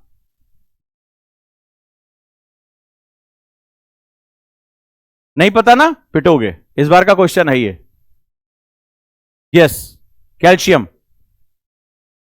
मखाना जो है आज की डेट में जो स्नैक्स बन रहे हैं, हेल्दी स्नैक्स के नाम पे लोग इतना कंजप्शन कर रहे हैं, तुम लोग भी देख रहे होगे आजकल पैकेट वाला मखाना आ रहा है। लेकिन ये बिहार में बहुत बड़ी पोटेंशियल है इसको बेचने की, पूरी दुनिया में, लेकिन इसका कोई बोर्ड ही नहीं था, इसका कोई इंस्टीट्यूशनल सेगमेंट ही नहीं था। इस बजट में क्या बनाया गया? मखाना बोर्ड बनाया गया है। अब बोर्ड वोर्ड बना है, पता नहीं कब तक काम कर पाएगा, लेकिन हम अपने भारत के पोटेंशियल को सही तरीके से इस्तेमाल नहीं कर सकते। अगर हम इसको सही से स्टैंडर्ड करके, इसको जो है प्रॉपर मैकेनाइज करके बेचे, पूरी दुनिया दीवानी है इसकी। लेकिन जो उत्पादक है उसको लाभ नहीं मिल रहा है, जो पैकेजिंग कर रहा है, मार्केटिंग कर रहा है, वो धड़ल्ले से बेच रहा है, धड़ल्ले से बेच रहा है। तो हमारे यहां व्रत से लेकर और हमारे यहां अब स्नैक्स तक सब कुछ मखाना है। तो ये चीजें हैं। तो हमें बहुत बड़े मॉडर्नाइजेशन ऑफ इंफ्रास्ट्रक्चर की जरूरत है। मॉडर्नाइजेशन, जैसे फॉर एग्जांपल हमारे पास कोल्ड वैगन्स ही नहीं है, हम मांस को, दूध को ले जाने के लिए हमारे पास तरीके मौजूद ही नहीं है। तो हमें उसके लिए क्या करना पड़ेगा? DMIC, Delhi Mumbai industrial corridor, और डीएफसी, डेडिकेटेड फ्राइट कॉरिडोर की जरूरत है। ठीक है। Promotion of agriculture startup, wonderful thing. ये जो फैक्ट्स एंड फंडामेंटल में बहुत इंपॉर्टेंट। क्या गवर्नमेंट ही एग्रीकल्चर को लेके जा पाएगी? या जो कन्वेंशनल एग्रीकल्चर कर रहे हैं, जिसमें मैंने एग्जांपल बताया था, मैं एक जाके समझाने लगा एक को, तो बोले अरे बाबू मिट्टी देख के बता दें कि कैसा है। हमसे बोले वो, हम समझाने लगे कि आजकल सॉइल हेल्थ कार्ड आया है, बहुत ज्ञान देने लगे हम भी। 2-4 दिन घूमने आए, घूम लो गांव, ठीक है, मिट्टी छूक बता दे कितना अनाज पैदा होगा। उनसे तुम नहीं काम करा पाओगे नया। ठीक है। तो तुमने देखा कोई गांव से है, हर गांव में एक चौराहा होता है, वहां मड़ई यानी झोपड़ी पड़ी होती है, और फिर दोपहर में जब वहां ताश पिटाती है ना, ठीक है, जो चिलम और जो बीड़ी फूकी जाती है, वो अलग ही सांस्कृतिक केंद्र है। तो आपको क्या करना पड़ेगा? This is a fundamental thing, agri startup. क्यों? क्योंकि इस बार बजट में सरकार ने सबसे ज्यादा पैसा किसको दिया है? स्टार्टअप्स के लिए, स्टार्टअप्स के लिए। और एग्रीकल्चर स्टार्टअप, अब यहां से क्वेश्चन और ड्राइव करोगे, किसको सबसे ज्यादा पैसा किसको मिला है? Women startups. लिंक करो इसको, सबसे ज्यादा पैसा किसको मिला है? वुमेन्स को मिला है। एमएसएमईज की डिफिनेशन चेंज कर दी है, लोन बढ़ाकर दुगना कर दिया है। तो ये स्टार्टअप कहां सबसे ज्यादा हो सकता है? पुरुष पलायन कर गया, गांव में कौन बचा? महिला। एग्रीकल्चर स्टार्टअप्स, पढ़े लिखे लोगों को लेकर आओ, साइंटिफिक लोगों को लेकर आओ, और एग्रीकल्चर की तकदीर बदल जाएगी। सिर्फ फ्री बिजली, फ्री पानी देने से कोई काम नहीं होने वाला। Skilled and semi skilled, agriculture को किसके लिए जाना जाता है? अनस्किल्ड। लेकिन कह रहा है किसके लिए? स्किल्ड। और ये सरकार से नहीं हो पाएगा, सरकार ने कई साल पहले एक योजना चलाई थी, लैब टू लैंड, कि कृषि वैज्ञानिक अनुसंधान करेंगे और किसान उसको लहलहाती फसलें उगाएगा। न कभी साइंटिस्ट गए खेत में, और न कभी किसान आया साइंटिस्ट के पास। तो लैब टू लैंड एक परियोजना चली थी। फिर वो वैज्ञानिकों ने समझ लिया कि ये प्रमोशन का सेंटर हो सकता है। बड़े बड़े प्रमोशन होते थे, वो प्रेजेंटेशन होते थे कि ये वाली फसल से इंग्लिश में ये होगा, जलवायु परिवर्तन। फाइल आगे चली गई, खत्म। बहुत बढ़िया रिसर्च पेपर बन गया, भाई साहब ने रिसर्च पेपर लिखा, देश की आर्थिक प्रगति में उन्होंने बहुत योगदान दिया, प्रमोशन लो आगे बढ़ो। किसान वहीं पड़ा हुआ है। सो आपको क्या करना पड़ेगा? प्राइवेट इन्वेस्टर्स को लाना पड़ेगा। लेकिन प्राइवेट इन्वेस्टर्स आता कहां है? जहां लाभ हो, जहां लाभ हो, जहां ब्रांडिंग हो, तो वो तुम्हें यहां मिलेगा। गवर्नमेंट को एग्री स्टार्टअप्स के लिए दिल खोल देना चाहिए, ठीक है। लेकिन दिक्कत यह है कि दिल खोलेगी केंद्र सरकार, और एग्रीकल्चर किसका सब्जेक्ट है? कितने दिल खोलेंगे यार। ठीक है, चलो आगे देखते हैं। Next one, rural income and demand growth. तो increase in agriculture income, enhance rural purchasing, बता दिया है, शुरुआत यहीं से हुई थी। तो क्या होगा? नतीजा होगा कि फ्यूल डिमांड बढ़ेगी, इंडस्ट्रियल डिमांड बढ़ेगी, कंजप्शन डिमांड बढ़ेगी, जैसे जैसे किसानों की आय बढ़ती जाएगी। कोई दिक्कत? पीएम किसान बताना पड़ेगा, कब आया क्वेश्चन, लिख लो। पीएम किसान and other direct benefit transfer, क्या है? डीबीटी। तो पीएम किसान में क्या होता है? सीधे उसके खाते में लाभ चला जाता है। अब मुझे कितनी बार बनाना पड़ेगा कि ये परियोजना और डीबीटी, ये मेंस के सबसे फेवरेट जो है क्वेश्चंस हैं, ठीक है। डायरेक्ट बेनिफिट ट्रांसफर, प्रत्यक्ष नगद हस्तांतरण। जैम ट्रिनिटी पढ़ाया था, जेएएम, जनधन, आधार और मोबाइल। अब फायदेमंद बनाओगे कैसे? क्योंकि कृषि को तो हम कंजप्शन में मान रहे हैं, जब तक वो बेचेगा नहीं तब तक कमाएगा नहीं। तो एक्सपोर्ट एंड ट्रेड इनहेंसमेंट। अच्छा, गवर्नमेंट बातें बहुत कर रही है, यही रोकेगी। बासमती पे रोक लगा देती है, चीनी पे रोक, जब देखो तब एग्रीकल्चर एक्सपोर्ट पे रोक लगा देती है, क्योंकि वो एसेंशियल कमोडिटी। एक तो हमने कानून भी ऐसे बना रखे हैं एक आगे बढ़ाएगा, दूसरा कान पकड़ के पीछे खींच लेगा। तो हाई वैल्यू हॉर्टिकल्चर, कौन सा? हॉर्टिकल्चर। हॉर्टिकल्चर मतलब तो लिखो, हॉर्टिकल्चर मतलब क्या होता है? बागवानी कृषि से क्या तात्पर्य है? इन्होंने बोला फ्लावर, इसी बार सर्वे बोल रहा है फ्लोरिकल्चर तो हमारे यहां अलग होता है? मतलब फ्लोरिकल्चर को हॉर्टिकल्चर के साथ मिला दिया। क्या कॉकटेल बनेगा समझ में नहीं आ रहा है।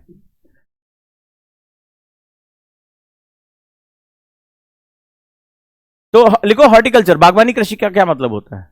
और फूलों के उत्पादन को क्या बोलते हैं? फ्लोरिकल्चर। ठीक है। किसकी डिमांड सबसे ज्यादा है? ऑर्गेनिक प्रोडक्ट की। लेकिन इसके लिए चाहिए लाइसेंस, इसके लिए चाहिए लैब टेस्टिंग। वो हमारा किसान कहां कर पाएगा बेचारा, का जो उधर नहीं कर पाएगा ना। एंड एग्री एक्सपोर्ट पोटेंशियल, जाना पड़ेगा वेबसाइट पे, अपलोड करना पड़ेगा, अपनी वेबसाइट बनानी पड़ेगी। वेबसाइट, ये क्या चीज होती है? चलो, policies promoting branding and market access for Indian agriculture goods internationally. ठीक है, सबसे बड़ी बात हमें प्रमोशन करना पड़ेगा। गवर्नमेंट को एक्चुअली ये काम करना चाहिए, ये वाला काम प्राइवेट सेक्टर को दे देना चाहिए, क्योंकि गवर्नमेंट फेल कर जाती है। ठीक है, तुम लोगों ने देखा होगा आदिवासियों का सामान देश में कौन बेचता है? चुप रहो, कहीं नहीं बेचते हैं। दिल्ली हाट वाट नहीं गए हो ना, नोएडा हाट भी नहीं गए हो। हाँ, कौन बेचता है? जो आदिवासी समुदाय है। तुम लोग तो छड़ी छड़ी पीटे हैं। एक दिन हम तुम लोग को नोएडा हाट लेकर गए थे, तुम लोग की खाल निकाल के भूसा भर के यहीं पे पुतले रखने चाहिए, जैसे म्यूजियम में रखते हैं कि हाँ ये मेरी छड़ी से पिटे थे और ये बिल्कुल नहीं पढ़ते थे। हाँ, याद आया बड़ी देर बाद। तो ट्राइफेड का काम क्या होता है? ये एक सरकारी एजेंसी है जो आदिवासी कला को और उसके बनाए गए सामान को दुनिया भर में बेचने का काम करती है। और तुम्हें केवल मेलों में दिखाई पड़ेगी इस तरह के। तो अगर गवर्नमेंट ही बेचने लगेगी ना, तो ऐसी तैसी होना है उसको। तो गवर्नमेंट को क्या करना चाहिए? प्रमोशन करना चाहिए ब्रांड का। आगे आ जाओ।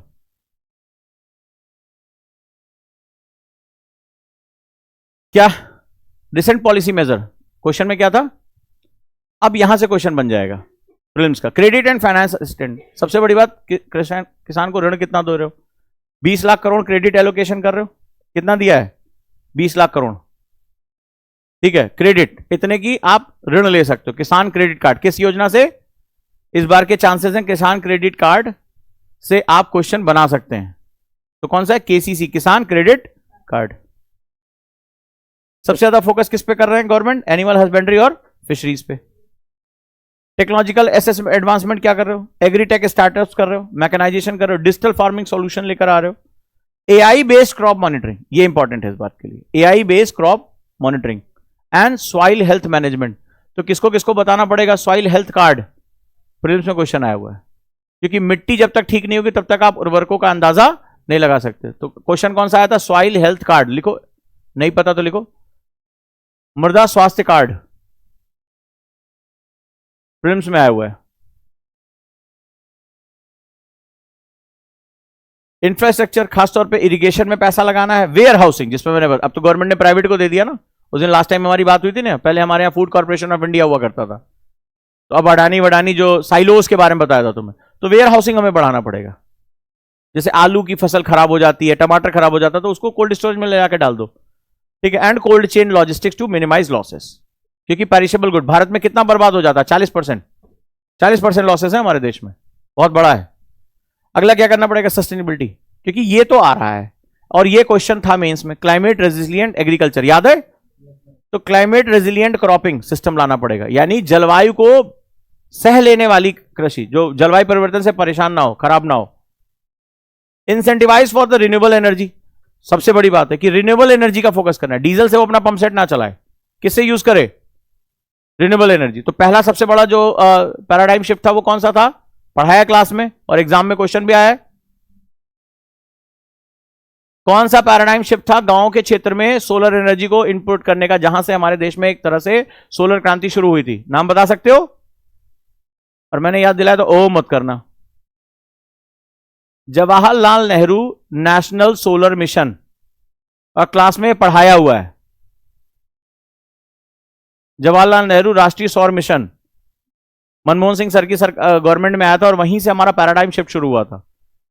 और अब तो सरकार ने बहुत से जो है वो सोलर मिशंस चला रखे हैं।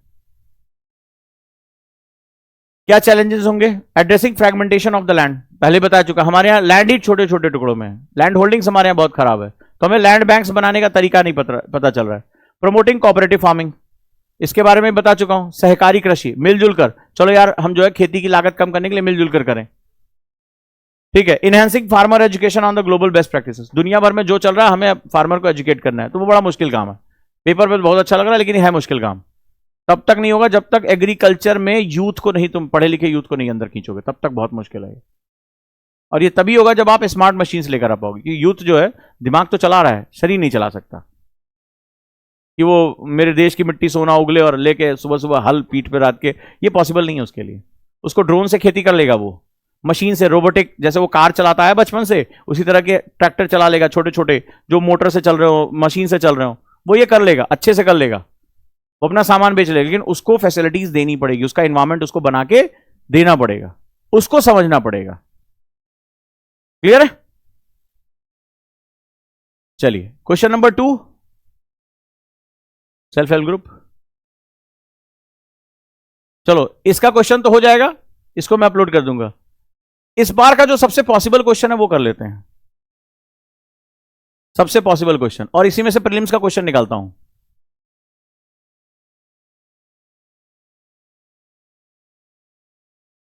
लिखो, critically examine, critically evaluate, question कौन सा है?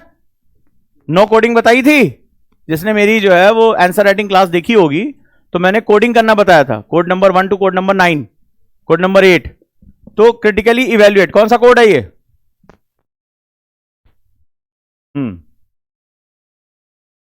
कोड नंबर थोड़ा थोड़ा याद है, 3 नहीं है।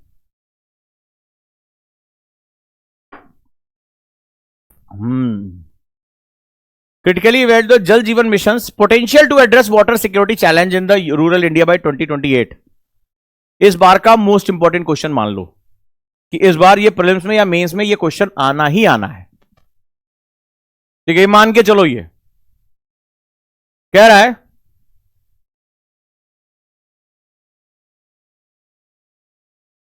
जल जीवन मिशन, हिंदी में लिखो, जल जीवन मिशन, जल जीवन मिशन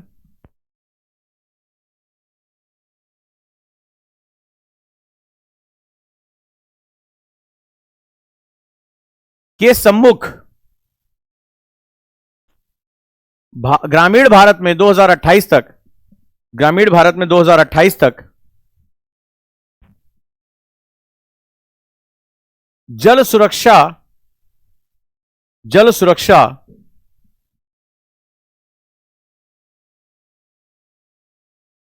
क्या हुआ? जल सुरक्षा मुहैया कराने के सम्मुख चुनौतियों का मूल्यांकन करिए, discuss the opportunities and challenges in achieving it's objectives, और इस लक्ष्य को प्राप्त करने, इस लक्ष्य को प्राप्त करने में होने वाले लाभों और चुनौतियों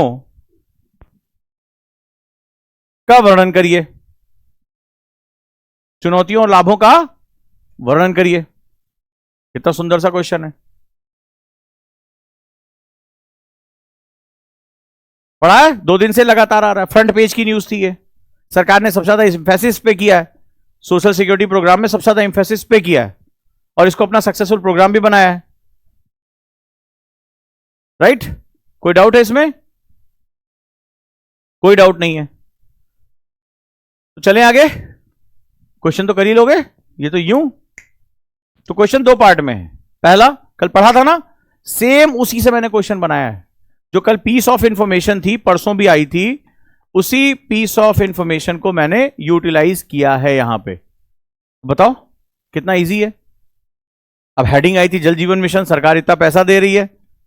अब ये तुम देखो, पढ़ने और क्वेश्चन करने में क्या अंतर होता है। पढ़ने को तो पढ़ लिया, क्वेश्चन कैसे करेंगे? तो पहला कह रहा है कि वाटर सिक्योरिटी चैलेंजेस जो हैं ठीक है, उसको ये कैसे मिटिगेट करने में मददगार होगा 2028 तक, पहले तो ये बताओ। और दूसरा कह रहा है कि इसके क्या फायदे होंगे और क्या चैलेंज आने वाला है। 250 वर्ड में लिखना है इसको, 250 है ना, 250 वर्ड। कितने लोग इसको लिख सकते हैं? लिखो, लिख सकते, हाथ खड़ा कर दिया, लिख सकते मतलब लिखो। अब इसमें प्रीलिम्स का क्वेश्चन क्या आएगा बता दिया, ये बहुत इंपॉर्टेंट है, ये बहुत इंपॉर्टेंट है। अगर मैं तुमसे प्रीलिम्स में क्वेश्चन पूछूं और मैं जल जीवन मिशन का नाम ही ना लूं, फिर क्वेश्चन तुम गलत कर बैठोगे। तुम इसके सारे ऑब्जेक्टिव पढ़ लो और मैं जल जीवन मिशन का नाम ही ना लूं, तो इसका दूसरा नाम क्या है? How many of you can give me the name? अगर मैं इस परियोजना को जल जीवन मिशन के नाम से पूछूं ही नहीं। हर घर जल, नल से जल, ये तो नारे हैं, बोलो। और कितने लोगों को पता है ये?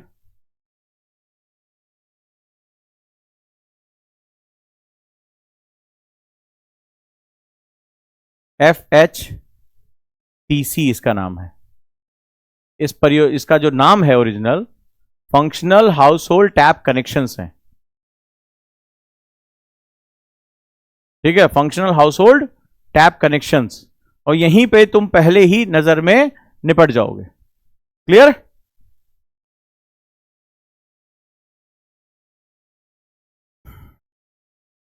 तो लैंडमार्क इनिशिएटिव और इसका नाम क्या है? Functional house hold tap connection, FHTCs। UPSC वाले गेम खेलते हैं, ठीक है। इसका जो सबसे बड़ा जो स्ट्रेस एरिया है वो रूरल एरिया। अब इसका क्वेश्चन मैं कैसे बना सकता हूं? मैं इसके एम ऑब्जेक्टिव अगर तय करूं तो मैं इसके जो प्रोग्राम की जो पॉलिसीज हैं वो इसके बारे में पूछ सकता हूं। जैसे ये शहरी और ग्रामीण दोनों क्षेत्रों के लिए, it's for rural and urban both. हाँ, तो इसमें क्या होगा? ये दोनों में आ जाएगा, दैट इज। अब यहां पर एग्जाम में बहुत दिक्कत होगी कि ये ग्रामीण शहरी दोनों के लिए, केवल ग्रामीण के लिए? इज ओनली फॉर रूरल और रूरल अर्बन बोथ। अच्छा, जो अगर मुझे किसी भी क्षेत्र को निर्धारित करना है, सो किस क्षेत्र को मैं पहले लूंगा? ग्रामीण क्षेत्र में पहले मैं ग्रामीण को लूंगा या पहले मैं वाटर स्ट्रेस एरिया को लूंगा? तो अभी जो मेरे क्वेश्चन पूछने से तुम्हें अंदाजा हो रहा होगा, लेकिन एग्जाम में तुमसे गलती हो जाएगी। तो तुम्हें प्रीलिम्स का क्वेश्चन कैसे बनाना है? टारगेट क्या है?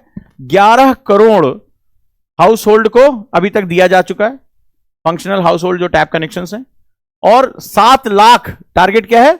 7 लाख जो है वो गांव तक हमें पहुंचाना है। कोई दिक्कत?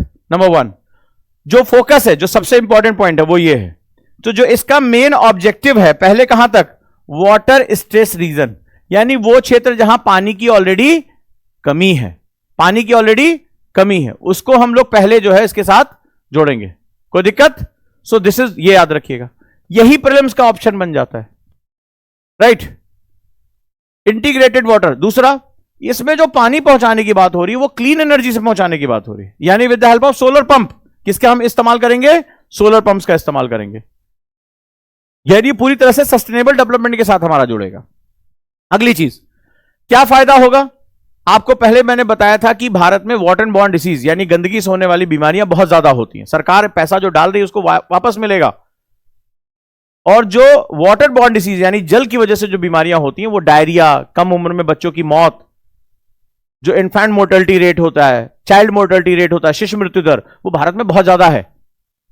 और इसकी वजह से ग्रामीण इलाका जिसके पास ऑलरेडी इनकम कम है, तो जब ऐसे में जब आपकी इनकम से ज्यादा आप अपने हेल्थ पे खर्च करते हो तो उसका एक नाम होता है जो मेंस में भी आया है, एस से भी आया है, 125 नंबर का। अब मैं जिससे पूछूंगा वो मुझे जवाब देगा। हां जी, हां जी, हां जी, हां जी। ये क्या है? कॉपी, फॉरवर्ड है, इसको क्या बोलते हैं? Out of pocket expense. जब आपकी इनकम कम हो और हेल्थ पर आपको बेवजह खर्च करना पड़ जाता है तो उसको बोलते हैं आउट ऑफ पॉकेट एक्सपेंशन यानी जेब में इनकम है कम और एक्सपेंडिचर हो गया फालतू का, ये लौट के नहीं आना है। कोई बीमार पड़ा तो पूरा घर बिक जाता है उस चक्कर में, ठीक है। तो ये यहां बहुत ज्यादा है। तो सरकार क्या करना चाहती, ग्रामीण गरीबी को कम करना चाहती है। और गरीबी में जो सबसे बड़ा कारण है वो साफ पानी ना होने की वजह से होने वाली बीमारियां हैं। जो बच्चे भी मर रहे हैं वो ग्रामीण क्षेत्र के बच्चे ज्यादा मर रहे हैं रादर देन अर्बन एरिया के।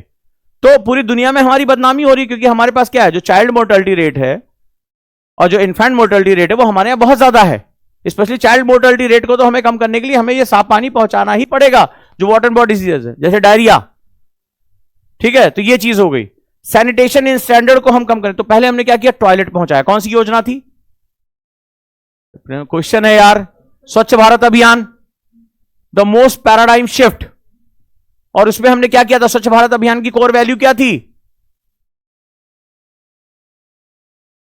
बोलो बिटिया, हाँ तुम बताओ सिमरन। स्वच्छ भारत अभियान का सबसे कोर वैल्यू, सबसे कोर फंक्शन क्या था। हमारी शक्ल लोग कहते हैं भयानक है, हमारी तरफ मत देखो, चलो तुम ऐसे बताओ। हाँ अरे भाई क्या करेंगे हम, झाड़ू लगाएंगे चारों तरफ। मुझे वो सबसे प्राइम ऑब्जेक्टिव बताओ, उसको कैसे क्लीन करोगी।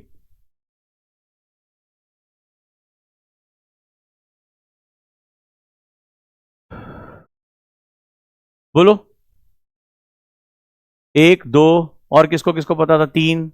ओडीएफ सबसे बड़ी प्रॉब्लम है, ये जो हमारे जलाशय, हमारी जमीन गंदी हो रही, क्योंकि गांव में या बहुत से शहरों में भी लोग खुले में शौच करने जाते हैं, और वो जो मानव का मल है, एक्सक्रीटा है, वो हमारी वाटर बॉडी को कंटेमिनेट कर रहा है, सॉइल को कंटेमिनेट कर रहा है।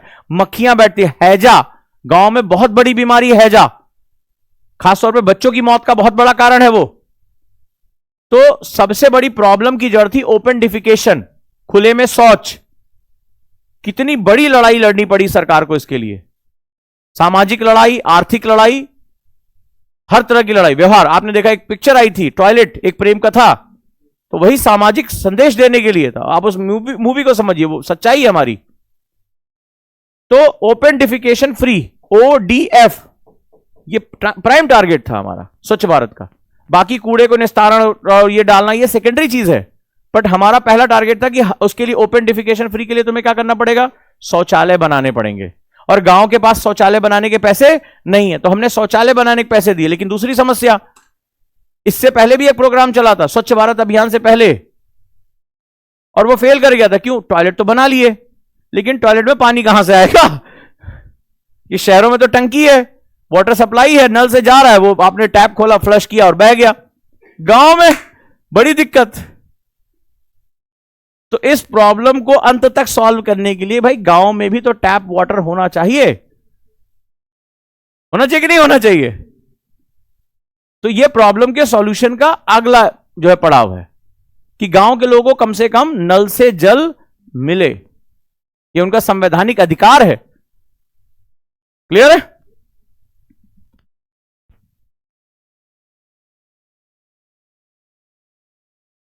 सोशल अपलिफ्टमेंट में कैसे काम करेगा, बहुत बड़े आयाम है ना। मैंने कई बार बोला था, राजस्थान और बहुत से गांवों में महिलाओं को 20-20 किलोमीटर जाना पड़ता है पानी लेने के लिए। मिलता क्या है, गंदा पानी होता है, और इसके लिए उनके साथ कितने जो है वो गलत काम भी होते हैं। तो सबसे बड़ी बात है वो महिलाओं का टाइम सेव होगा, स्वच्छ पानी मिलेगा, उनका समय बचेगा, तब तो तुम उसको स्किल में लेके जा पाओगे, एंटरप्रेन्योरशिप में लेके जा पाओगे। या पूरे दिन भर वो पानी पीने जाएंगी। एक मूवी मैंने डॉक्यूमेंट्री देखी थी महाराष्ट्र के एक गांव की, कि महिलाओं को पानी, एक व्यक्ति 4 शादियां करता है कि पानी लेने की कमी ना हो घर में, पानी का बड़ा संकट था। और किस तरीके से सामाजिक दुराचार शुरू होता है, सोशल इविल वहां से शुरू होता है, उस पूरी डॉक्यूमेंट्री में दिखाया गया है। और वो सिर्फ इसलिए शादियां करते हैं कि जो है एक खाना बना, एक पानी का बहुत बड़ा संकट वहां बना हुआ था कि जो पहली वाली थी वो बीमार पड़ गई, वो पानी नहीं ला सकती, तो दूसरी को लाना पड़ा। तो ये भी एक बहुत बड़ा कंसर्न है। आप महिलाओं को जो आप चाहते हो कि वो उद्यमी बने, वो सेल्फ हेल्प ग्रुप में जाएं, तो कम से कम उनको फ्री तो करो काम के लिए, ठीक है। और emphasis on rain water harvesting, पानी पहुंचाओगे कैसे, पानी को बचाओ पहले, ठीक है, ग्राउंड वाटर को, और वाटर शेड मैनेजमेंट।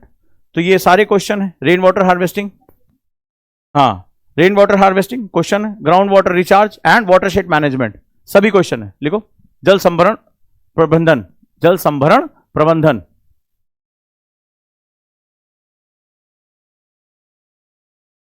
तो अगर मैंने एक ट्रेलर दिया है, अच्छा ये बताओ दोनों पढ़ाया था कि नहीं पढ़ाया था, लेकिन दिल पे हाथ रख के कह दो कि 250 वर्ड लिखने में तुम्हें पसीने आ जाते हैं। दिल पे हाथ रख के बोल दो कि सर हम एकदम छूटते ही लिख डालते। लिख पाते जो इसमें आंसर में डिमांड है? बिल्कुल नपा तुला आंसर है। 250 मतलब 250 वर्ड है। ये आपको बता रहा हूं कि किसी चीज को ओवरव्यू करना, पढ़ते भी नहीं हो, ओवरव्यू करते हो तुम तो हेलीकॉप्टर से चल के निकल जाते हो। और दूसरा होता है उस पर कमांड करना। अब जब ये क्वेश्चन कर लिया ना, तो अब इस पर मेरी आज ही की इस क्लास में मैं अगर तुमसे अभी दोबारा लिखवाऊं तो आप लिख लोगे। इसके 40% 50% पॉइंट आराम से लिख लोगे। इसके ये सर ने बताया ऐसे ऐसे हुआ। कितने प्रीलिम्स के क्वेश्चन हमने आज निकाले ईमानदारी से बताओ? ये लास्ट के तीनों वर्ड लिख लेना, तीनों पूछे गए। और अभी सिर्फ 2 क्वेश्चन कराया है। अभी इन्हीं 2 क्वेश्चन को जो इकोनॉमिक्स से निकालकर अब मैं सोसाइटी में ले जा सकता हूं। इन्हीं की प्लेस चेंज कर दूंगा, पेपर चेंज कर दूंगा इनका मैं इसी क्वेश्चन का, क्योंकि हर चीज के एस्पेक्ट्स होते हैं, क्या पहलू होते हैं। अब ये क्वेश्चन दोबारा मैं दूं तो लिख लोगे? हाँ या ना? लिख लोगे? कर सकते हो? कितने प्रीलिम्स के क्वेश्चन हमने आज निकाले? कितने?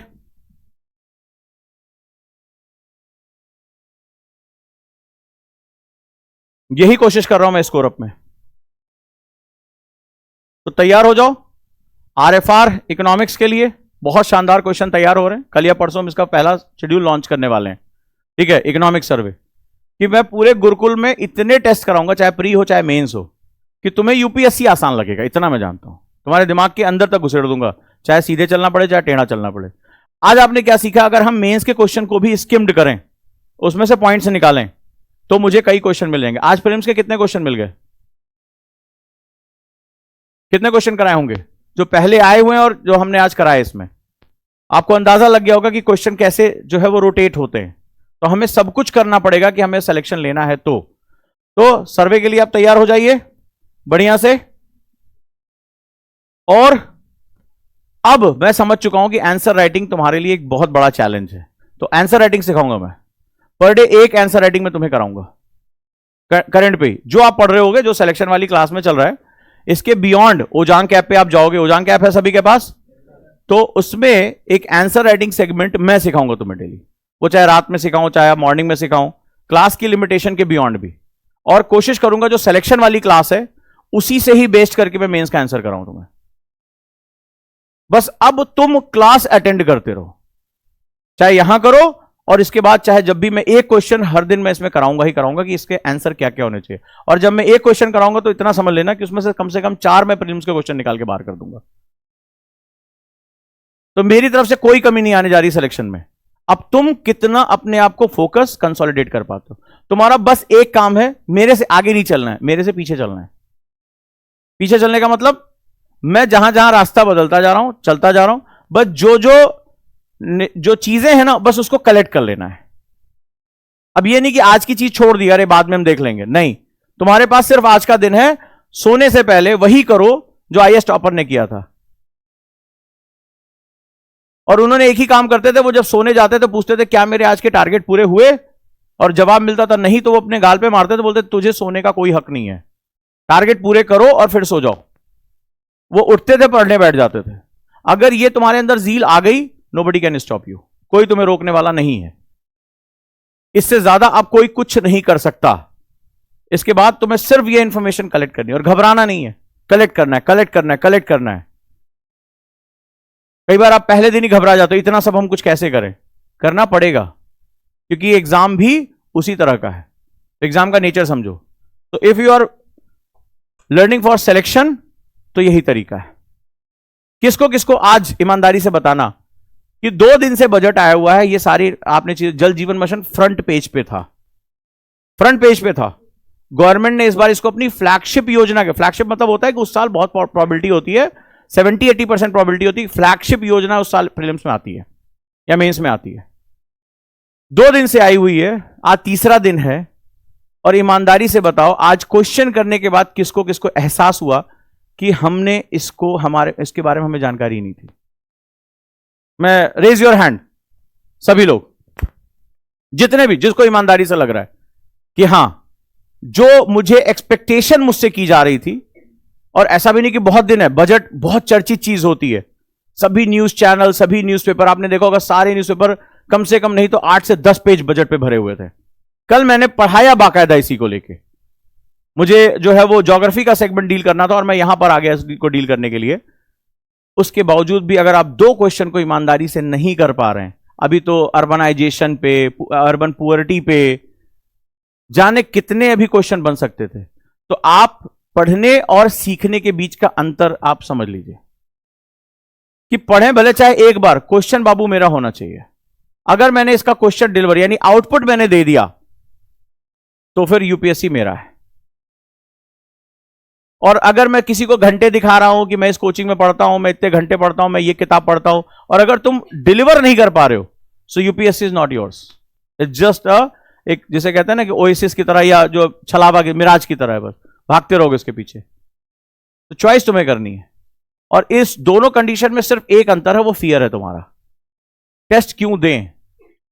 अब आज मुझे ईमानदारी से मैं चाहता हूं कि तुम लोग अपना फीडबैक जरूर देना मुझे कि कल पूरे दिन भर खड़े होकर मैंने इसको पढ़ाया 1.5-2 घंटे, कल पढ़ाने में और आज सिखाने में क्या डिफरेंस है? कल पढ़ाने में, क्योंकि कल मैं बता रहा था, तुम ज़ॉम्बीज की तरह वहां बैठे हुए थे, और आज सिखाना तुम्हें इन्वॉल्व कर लिया, आज तुम्हारी हालत खराब थी। क्या डिफरेंस है? क्योंकि मैं प्रूव करता हूं भाई, मैं प्रूव करता हूं, हैंस प्रूफ। कोई डिफरेंस है? वो क्या है तुम बताओ, जो लोग बोलना चाहते हैं। हां, जो लोग बोलना चाहते हैं, anybody, have you seen any difference? कल पढ़ाने में और आज सिखाने में क्या अंतर है? सिर्फ उसी से मैंने 2 क्वेश्चन ड्राइव कर दिया और इससे ज्यादा कुछ नहीं किया। बट आज के क्वेश्चन में साइकोलॉजिकल फियर आ गया, अरे यार क्वेश्चन पूछ लिया है, इवैल्यूएट, डिस्कस, एग्जामिन, खतरनाक खतरनाक शब्द हैं, और चीज वही थी, बस उसको स्ट्रक्चर करना था। कोई डिफरेंस था आज और कल में? कितने लोग एग्री करते हैं? कितने लोग एग्री करते हैं? है? अच्छा, दोनों में आउटपुट किस में जल्दी निकला? कल पढ़ा रहा था तो कल तुम तो सन्नाटे में थे, अरे कुछ डिस्कस यार है, ये तो हम बाद में देख लेंगे है ना।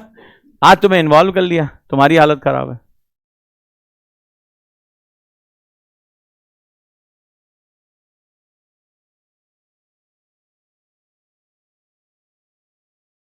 साइकोलॉजिकल फियर, वो कोई ब्रह्मांड के बाहर थोड़े क्वेश्चन लेकर आते हैं, तुम जिसको पढ़ते हो उसी को वो स्क्रूटनाइज कर लेते हैं। और जिस स्टूडेंट ने, वो 10% लोग, कंपटीशन सिर्फ 10% लोग कहते हैं ना आईएएस बहुत टफ कंपटीशन है, टफ कंपटीशन है उनके लिए जो नहीं, जो जानते नहीं कि इसका रहस्य क्या है। पढ़ने को सब पढ़ रहे हैं, मैं किसी पे टिप्पणी नहीं कर रहा हूं, जिनको इस मास्टर की के बारे में नहीं पता, जो 10% लोग ही हैं वो ये मास्टर की जानते हैं कि पढ़ने और सीखने में क्या अंतर होता है। पढ़े हम भले चाहे एक पेपर, कोई बात नहीं, जल जीवन मिशन ऐसे उठाया पेपर से पढ़ लिया, जरूरी नहीं कि इसके लिए कोई टीचर पढ़ाएगा, किताब पढ़ेगा, लेकिन मेरा डिलीवरी क्या है? अगर मैं डिलीवर कर पा रहा हूं तो ये चीज मेरी है, नहीं कर पा रहा हूं तो नहीं है तुम्हारी, और जो चीज तुम्हारी है वही तुम्हें नंबर दिलाएगी। क्यों? क्योंकि तुम एक बेचने वाले हो,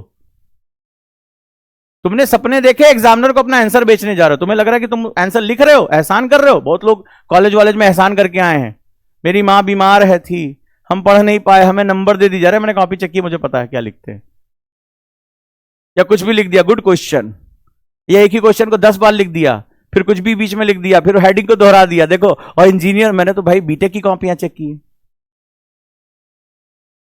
मैं तो बीटेक की कॉपियां चेक की, मुझसे ज्यादा और कौन जानता होगा। एक ही दिन में हंसते हंसते मेरा पेट दर्द हो गया, अच्छा पैसा मिलता है उस पर, मैं चला आया। मैंने कहा इतना अनएथिकल वर्क मैं कर ही नहीं सकता। जो जो लिखा था, वो जो मैं कहानियां सुनता था, मैंने सच्चाई देखी है। पैसा भी निकला था, एक दिन कोल्ड ड्रिंक भी पिया था मैंने, और उसको जबरदस्ती फेल किया। मैंने कहा इसको तो फेल करना ही कर, कुछ लिख ही नहीं रहा, 500 रुपया रख के चला गया, ठीक है, जबरदस्ती का।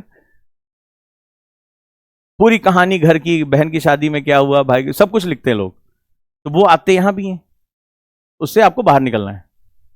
क्लियर? तो डिलीवरी करिए, बढ़िया से पढ़ाई करिए। तो मैं तो रेडी हूं, तुम लोग रेडी हो? इस मरी हुई आवाज से रेडी मतलब लवासना के लिए रेडी हो?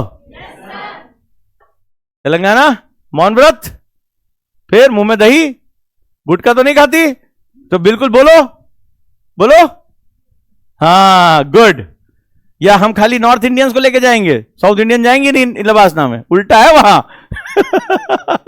ठीक है, वहां उल्टा है। तो ध्यान रखिएगा, इसको पढ़ाई को शुरू करिए और अपनी तैयारी को आगे लेके चलिए, है ना?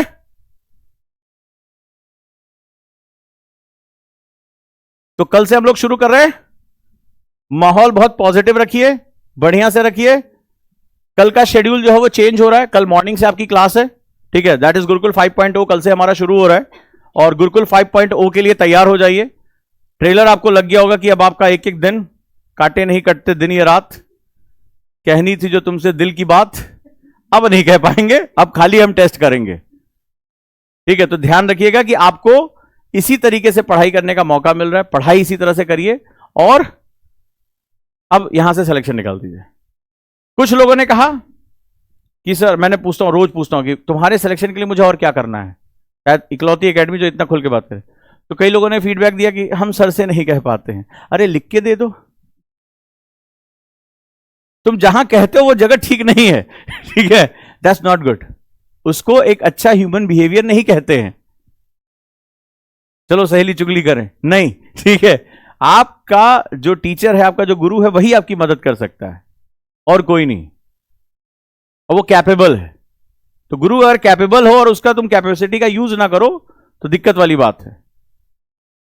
तो आपको कोई भी दिक्कत आ रही पढ़ाई में लेकर, किसी भी सब्जेक्ट को लेकर, किसी रिवीजन को लेकर, आप धीरे से, आप नहीं बोल पा रहे, आप लिख कर दे दीजिए। बस आप कहीं और बोलते हैं, वो मेरी समस्या है। पीठ पीछे बोलने वालों को वैसे भी अलग नाम से जाना जाता है, ठीक है? तो वो नहीं करना है हमें। तैयार हैं? तो गुरुकुल का पॉजिटिव माहौल पॉजिटिव बनाना और बढ़िया से धूम से सिलेक्शन लेना है। कहीं से भी किसी भी सब्जेक्ट में किसी भी लेवल पे कमी आ रही है, आपको लेवल 1 टच करना है, लेवल 2 टच करना है। एनसीईआरटी के सारे क्वेश्चन मेंस के करने हैं, आपको ऑब्जेक्टिव क्वेश्चन करने हैं। आप टॉपिक बताइए। योजना कुरुक्षेत्र बच रही है? बच रही है?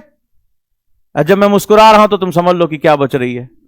बन गए क्वेश्चन, वो तो मेरा डोमेन है। योजना कुरुक्षेत्र पढ़ा दूं और क्वेश्चन ना फंसे, ऐसा हो ही नहीं सकता। वो तो मेरा डोमेन रहा है डे 1 से।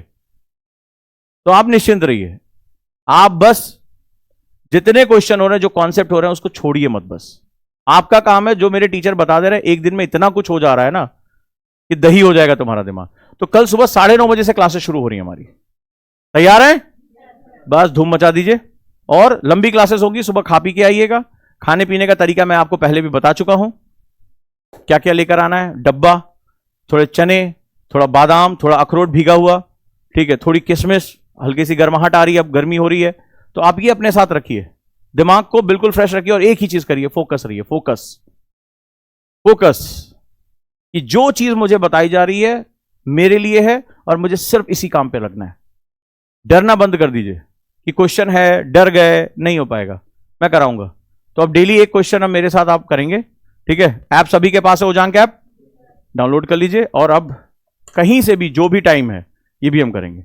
रिवीजन में दिक्कत आ रही है, मेमोरी में दिक्कत आ रही है, कोई कॉन्सेप्ट आपको दिक्कत कर रहा है, आप मुझसे कहिए, ठीक है? क्लासेस का टाइम आपको बचाने के लिए सीसैट हम ऑनलाइन लेकर आ रहे हैं, तो don't worry about that. Online class आपको एसएस मिल जाएगी। अगर आपको सीसैट चाहिए, सीसैट की टेस्ट सीरीज चाहिए, आप मुझसे कह सकते हैं। कंप्रीहेंशन आपसे नहीं हो रहा है, उसके लिए भी मैं मौजूद हूं, ठीक है? अगर कंप्रीहेंशन में कोई प्रॉब्लम आ रही, कंप्रीहेंशन इंग्लिश कमजोर है हिंदी वालों की, उसके लिए भी मैं मौजूद हूं। तो I am ready to explore each and everything. सवाल है तुम रेडी हो कि नहीं हो? कोई भी चीज चाहिए पढ़ने के लिए, पीडीएफ चाहिए, अपने वजन के बराबर चाहिए, वो भी हम तैयार हैं। बाकी कोचिंग यही करती हैं। जब आप एडमिशन लेने पहुंचते हो, चलो जाओ बेटा, हाँ कितना, 40 किलो, 40 किलो पीडीएफ दे इसको, ठीक है? मार मुंह पे 50 किलो, ठीक है? तो ये पढ़ता रहे, उसमें क्या लिखा है क्या नहीं लिखा है किसी से कोई मतलब नहीं है। तो अगर वो भी चाहिए तो वी आर रेडी, कोई दिक्कत नहीं है, आप करिए जो करना है आपको। Anything else? माइंड मैप जो चाहिए मैं भेज देता हूं आपको। माइंड मैप किसको किसको चाहिए, ले लो। I am ready, are you ready? लेकिन उसको रखने से अंडे नहीं निकलते हैं, उसको पढ़ना पड़ता है, याद रखिए, और बनाने वाले को बड़ी मेहनत करनी पड़ती है।